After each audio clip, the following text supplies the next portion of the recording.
Samurai Champloo may be one of the least talked about older anime I've consumed, at least now. Undoubtedly it was popular for a period of time, but many other classics such as Cowboy Bebop or Spirited Away have grown over time, whereas Champloo has slowly faded to the background. That's a real shame. It feels like people don't acknowledge the great this show is to the media. Whenever people do discuss this anime, they only reference the timeless music, but nothing of its characters, events, or themes.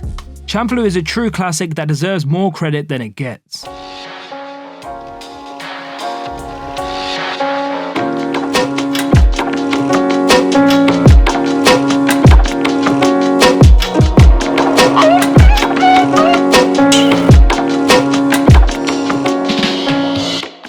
The story feels like the real journey it is, which is helped by the fact that almost every episode features a cast of new characters our main trio meets.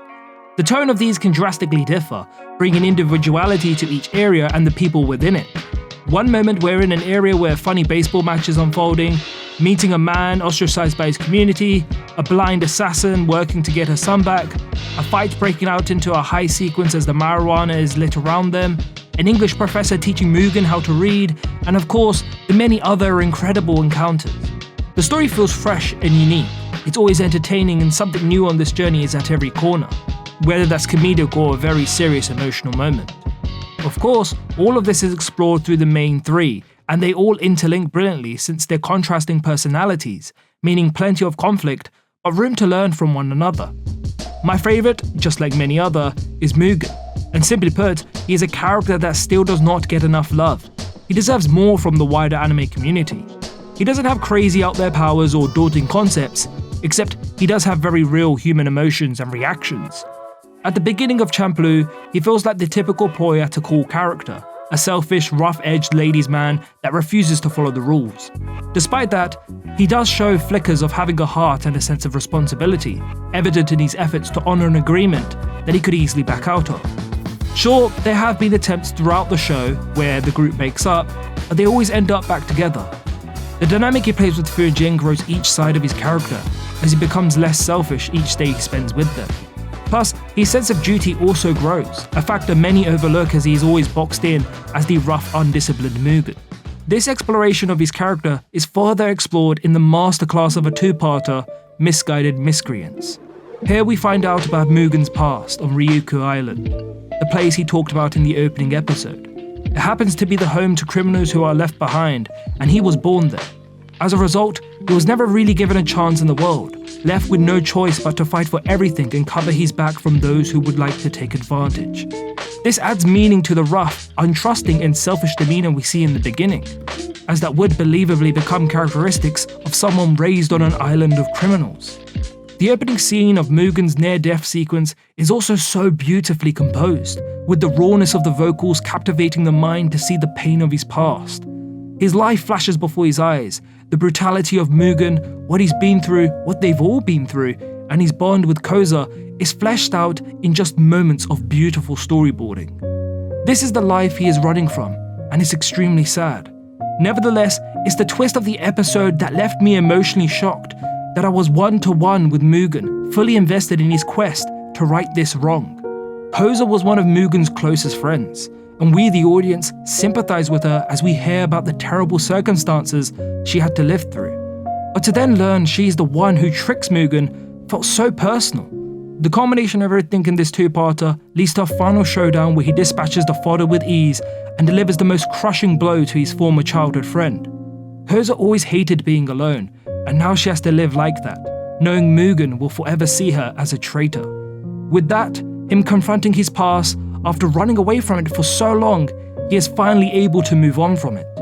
What a masterpiece of an episode, providing purpose to Mugen's first appearance and behaviour that now adds layers beyond him just being the cool lead character. What I also love about Watanabe's character writing is how he handles the three leads, avoiding a romance and instead investing in a brother-sister dynamic. Mugen is the hard guy that hides his feelings, Jin is the far more supportive one, while Fuu is the annoying caring sister that brings everyone together. However, I'd be lying if I said everyone loves her character. It seems she's not as appreciated as the other two, since she's often scoffed at for being annoying, which is ironic, because that's exactly how she's meant to be. That part of her that grinds people's gears is due to her youthful lack of care, which is demonstrated by her loud mouth. For me though, she has plenty of likable qualities, such as always sticking by her companions and even putting her life in perilous situations. As early as episode 2, we see her touch the heart of a man outcasted by his community. Unfortunately, she is unable to save him from death, but she gives him something far greater: company and acceptance, freeing him from the torment of his mind. She also grows really well throughout the whole entire story.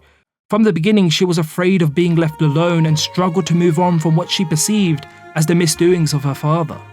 However, towards the end of the story, we learned that Fu's father left because he thought he was protecting his wife and daughter, meaning it was not anything but love that drove his decision. This shocks her, just as much as the sight of him. He's not the big powerful man she's been chasing. Instead, he is a frail old man on his deathbed. The idea and notions she's built up have all been wrong, though it was this confrontation of her past that allows her to finally move on. Consequently, we see her no longer latch onto the other two. She's grown in confidence from their journey, and now they can go their separate ways. But before I touch on the ending scene, there is Jin's character. He represents the traditional appearance and demeanor of a samurai, the polar opposite of Mugen. However, it is within him and Fu that he is able to grow into a selfless man. Before they went on their journey together, Jin was a man who crafted his skill of the sword for himself alone, the emphasis being alone. His pursuit led him down a path of intense loneliness, lacking real intimacy and camaraderie until he met Mugen, Fu, and Shino. That's what's also so fascinating about the writing of the show, that the strangers they meet can play huge roles in their development as individuals. For example, Mugen meets Yatsuha, who is hinted to be a romantic interest for the future. Fu saves the troll, or you could even refer to the artist that inspires confidence within herself. And then you have Jin, who learns to love by meeting a brothel worker who was potentially seconds away from drowning herself. In just the opening moments of their screen time, the writers believably add great chemistry between Jin and Shino. This results in him by the end of the episode finally acting for anything besides duty and himself. He decides to save the woman he loves from rotting at the hands of an abusive husband. The cherry on top here is the powerful emotional scene of Jin letting her go to safety without him. This episode delivered everything so well and epitomized Jin's arc, a man learning to love and find companionship in something other than his blade. Regardless, all this great writing can feel pointless without a solid ending. Unfortunately, I've heard a lot of moans about the ending of Champloo, but I liked it. And at the very least, you have to admit that Watanabe was really brave to pick the ending he did. He could have easily made an ending that felt far more fulfilling emotionally, but instead, he chose the one that left the deepest message, regardless of its uncomfortable truth. There are many people we will meet in life as we pursue various goals, but the sad reality is, as strong of a bond as we may build, there is always a chance we may have to break apart. Some for worse, some for better, as we need to take separate paths in order to grow. That's the choice Champloo picks: reality. The importance of this can also convey that the end result may never be as fulfilling and satisfying as the journey we took to get there.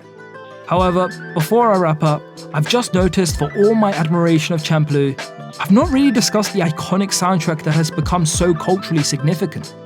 Set in Edo, Japan, you'd assume it to have traditional sounds associated with the era, and while the anime has some of that, the large majority of the score is influenced by lo-fi hip-hop, a bold move that instantly identifies Champloo from the competition of samurai-based anime. More importantly, this sound paved the way for the lo-fi genre's absurd growth over the years, and that's all thanks to the incredible team of musicians: Shinji, Force of Nature, Fat John, and the godfather of lo-fi himself, Nujabes. At the end of the day, after analysing the many characters, specifically the main three, you see a clear main theme and idea of Champloo: getting over your past, being able to move forward. All three have been anchored back by something that happened before we first meet them. But by working with one another, they help each other get over their personal problems. Maybe the story is saying that to get over some of our deepest traumas, we may need the help of good people around us, not letting it eat us up as we run away from it. Only together can we confront our demons, just as Mugen, Jin and Fuu did. It's great storytelling and feels one of a kind. Not many can tell a 26-episode story with practically everyone feeling like a self-contained film, and then have a rich overarching theme delivered so well. We don't see it often, not to this quality. Samurai Champloo is a must-watch that deserves more credit, and should no longer be the forgotten classic it feels like it's sadly becoming.